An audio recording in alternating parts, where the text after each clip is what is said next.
this journey we'll ride with our passion burning bright. Up in Spurs we arise, eyes on the prize, victory in sight with all our might, with all our might, with all our might.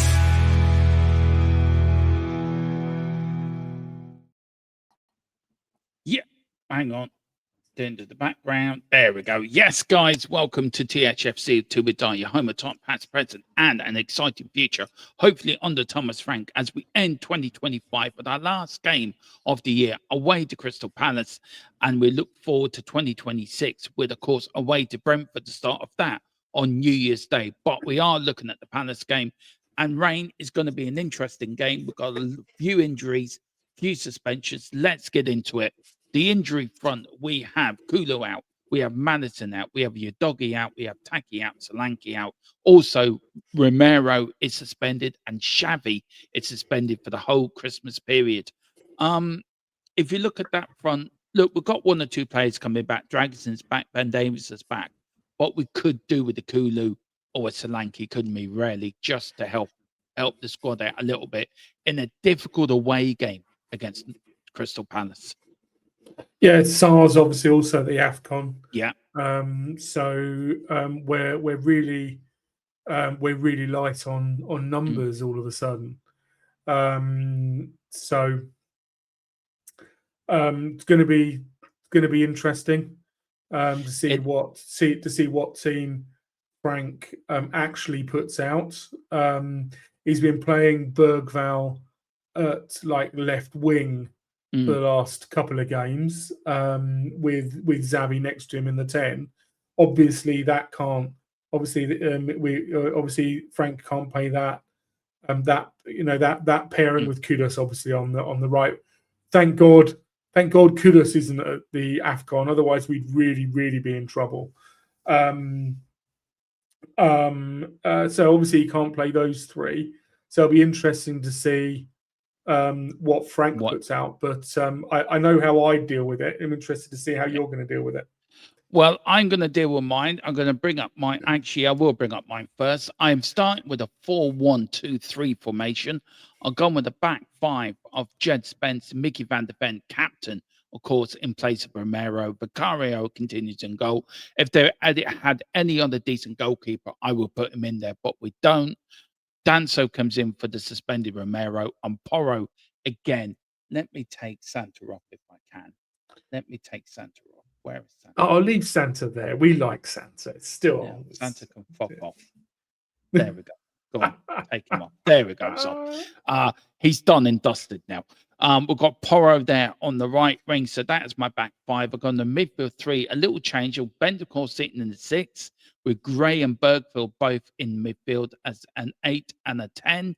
Gray is an 8, Bergville as a 10, and then I've gone with a mid-front tree of Richarlison and Kudus on the left and right wing, respectively, and Kolo Morani up front. Rain, look. Let's start with the back four. We've got Romero suspended. Udogie's out with a hamstring.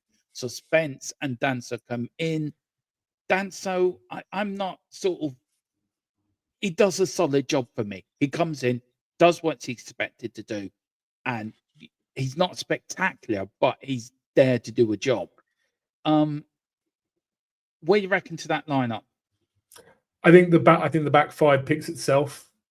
Yeah. To be honest, there's a lot of question marks over Vicario, but he's not going anywhere out of the side. The only way that Vicario is going out of the side is if we sell him and get somebody else. That's obviously not happening. It's not happening for this Palace game. I agree with you. I think Danzo's a clear slot in. And I think this is a perfect game for Danzo. I think Danzo will just take on Mateta, and Van der Ven will have a bit more of a freer role to do mopping up, and maybe carry the ball out a little bit more. And Danzo's got that physical presence about him that will help us tomorrow with Mateta. So it's not an awful thing. We're still, we've only got 2 fullbacks, so it's like you can see they pick themselves, and you're never going to leave Van der Ven out if he's fit and ready to go, and he's had a bit of a break, so you'd expect him to be all guns blazing. So for me, the back 5 picks itself, and it should do relatively well tomorrow. Tyreek Mitchell up against Porro over on our right hand side. Klein up against Spence, and hopefully Spence can actually push Nathaniel Klein back, so that whoever we've got up front can get some ball and run at their defenders. But it's not an easy game. Look, the midfield for me, why I've gone for Bentancur, Graham, Bergville. I think it's the only midfield you can pick, to be fair. But playing this double pivot for me doesn't work. If you're going to play him and Paluni together, I did struggle with that. I struggled with either Bentancur or Paluni. I only went with Bentancur because I thought you want to keep Paluni for the Brentford game. You can't really play him 2 games a week, and Christmas is very tight as well. So that's why I went with one for here and the other one for Brentford. I thought Gray and Bergville are starting to pick up a partnership together in that midfield, and I think they are the future midfield pairing. Though there is a rumour going around that Liverpool are willing to put in a £52 million bid for Bergville. How true in that, we don't know, but as I said, it is a rumour. So the midfield tree, would you have started Palhinha instead of Bentancur? I would have started both of them. Yeah, I would have started both of them. I get what you're saying about the double pivot. I think the double pivot was working very well away from home. Yeah, early in the season. I think I totally understand the take that that double pivot wasn't working, but I think that was mainly from the terrible memories we've got of how it was working at home. But away from home, it actually did us quite well at the start of the season. And I think since we've stopped playing that double pivot away from home, that's when our form has dipped a bit, to be honest. So we need to start getting some points, some points on the table. And if that means being a little bit more pragmatic, a little bit more controlled in midfield, then so be it. I would have played both, although now you've said it, that is a wise thing to say, that the Brentford game comes quite thick and fast. Yeah, it does. So I see why you've got that in your head. Isn't it weird that it's always weird this time of year, the way that the fixture list flips, and you end up playing, we only played Brentford at the beginning of December, and we're now going to play them again at the beginning of January. It's always a bit weird.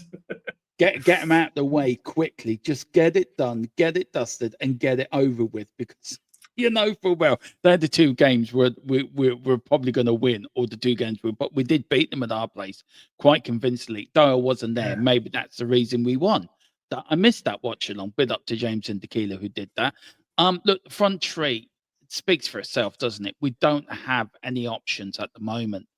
Yes, we've got Brennan Johnson, who could be going off to Palace, Villa, or West Ham in January. We've got Morani up front, who really hasn't hit the ground running, but I think for his unselfishness as a striker, I think that is proven. We've seen it in games, haven't we, in Champions League games and league games, where he's been very unselfish and tries to bring others in. I think that's one of his good attributes of his game. Richarlison is Richarlison. Stick him on the left, play him up front. He's shit everywhere he plays. Like Palace get battered everywhere they go. Richarlison gets shit everywhere he goes. Would you go with the front 3? There's not much change, is there, to be fair? So I would have played a 4-2-3-1. I would have played. I would be playing Bentancur, Paulinho, and double pivot. I would be playing an attacking three of Kudus, Bergval in the 10. Although I don't want him to be a 10. It's desperate. It's desperate stakes. And Odebear over on the left hand side. Yeah. It is a bit of a toss up. You just don't know which Richarlison you're going to get. No, you don't. Basically, you don't know if you're going to get the guy who's going to put in 2 goals. He scored against Liverpool and was a live wire, or if you're going to get the guy who you pass to, like Xavi did with Forest, where he passed to Richarlison. Richarlison took a touch, and his first touch pushed the ball 10 yards away from him, and Xavi went. You could see him thinking, "What am I playing with? I'm used to playing with people who actually have technical ability." So you don't know. You don't know what you're going to get from Richarlison. No. I think he's absolutely best out on that left-hand side. Yeah. If you're going to play him at all, so him or Odebear, I don't know. It's a bit, flip a coin kind of thing. I absolutely would be starting Moani up front, especially if the rumours that Solanke has had an operation are now true, because we desperately need somebody up front who's going to provide us with a proper focal point. I think I absolutely make you right, mate. His hold-up play and the work that he does is really, really good. But we need him to start converting chances. We do. We need him to start scoring goals and be our number 9. We really do. Look, for me, Rain, I think this is the team that we'll put out tomorrow. I think this, and maybe you're right with the double pivot. I think you probably are spot on the money. But I'm just thinking with Brentford so near, you've got to be careful with the squad we've got, with the injuries we've got. We've got to manage it. Now, we know you have done a predicted lineup as well, so we're going to give you that as well, guys. This is Rain's predicted lineup. So let me take that off. And this is Rain's now. He has gone with Vicario and goal. So let me take. He's gone with Vicario and goal. He's gone with the same back 4 as me. He's gone with a double. He's gone for the 4-2-3-1 formation. He's gone with a double pivot of Bentancur and Paulinho. He's gone with a midfield 3 of Odebear, Bergbo in the 10, and Kudus and Marani up front. Just very quickly, Rain. You sort of explained why you go with the pivot. Do you think either team is a team that should beat Palace tomorrow? And what would your score prediction be tomorrow? I think it's going to be a very, very tough game. I think Palace are well drilled. They've been a bit hit and miss recently, but as with all games, it's going to be won and lost in central midfield. Yeah, it is. So whether it's Gray and Bentancur or Bentancur and Paulinho, Bergval will run about. So whether it's a 3 in midfield or a 2 and Bergval's further up top, I don't think really makes a big difference. I think the ones who are going to be showing discipline is Bentancur, Gray, and Paulinho, whichever two of those 3 plays, and how we combat the real quality that Palace have in central midfield to dictate play. Adam Wharton is so coveted for a very good reason. He's a really cracking player. He reminds me a lot of Rice. Maybe not quite as combative as Rice, but his ability on the ball. A lot of people, overlook Rice's ability on the ball. There's a reason why he takes free kicks for Arsenal. and that's because he's actually, and Wharton has that probably in spades. Is a player who stands up and really sort of imperiously sort of dominates that central midfield. So we need to get on him, and I'd love to see someone like Bergvall really harass Wharton. Press him every single time he gets the ball. Be a live wire. And if anybody can do it in our team, if anybody has the energy to do it in our team, it is Bergvall to go and really disrupt the central the central fulcrum in that makes Palace tick, which is Adam Wharton. Will Hughes will buzz around. And then their two wingers, their two wide players, in Klein and Mitchell, will get up and down. So we need to pin them back, and however we do that, will really help us win the game. But we've got to see Moani start scoring some goals, and it's got to start tomorrow in Brentford. We've got to see he's missing chances. If I see him miss another back post free header or chance at the back post, then I'm just going to go mad because I think he's had at least two, it might even be three now, where he hasn't converted at the back post, and we need him. We need him to start finishing off the chances that we create, because we don't create many, Dermot, do we? No, we don't. We do not correct many. But look, what's your score prediction for tomorrow, bud? 2-1. I'm hoping that we're going to, if we can get at them and dominate that central midfield, then I think we can come out.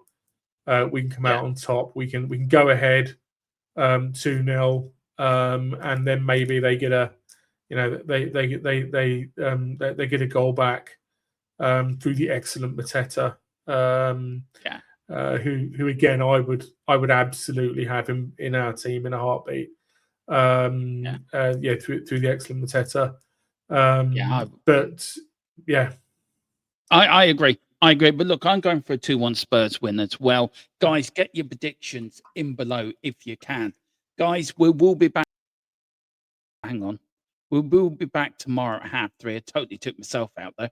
We'll be back tomorrow at 3:30 before the whistle. The watch along starts at 4:05, and then you have after the whistle.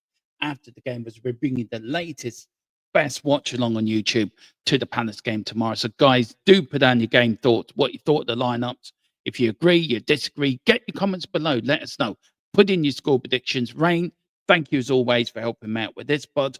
We are back tomorrow at 3:30. So get along. Let's get going. Spurs are back. The last game of 2025. Come on, you Spurs. In Thomas Frank, we sort of trust. Not yet. He's still got to prove it to me. You've got to prove it to me, Thomas, that you deserve my support. But I'll always back my team. In Thomas Frank, we hope. In hope, yeah. But I'll always back my team. I never back my club to lose. So come on, Tottenham. Let's end 2025 on a high. And let's start 2026 under a bet high. Come on. And we'll see you tomorrow, guys. See you later.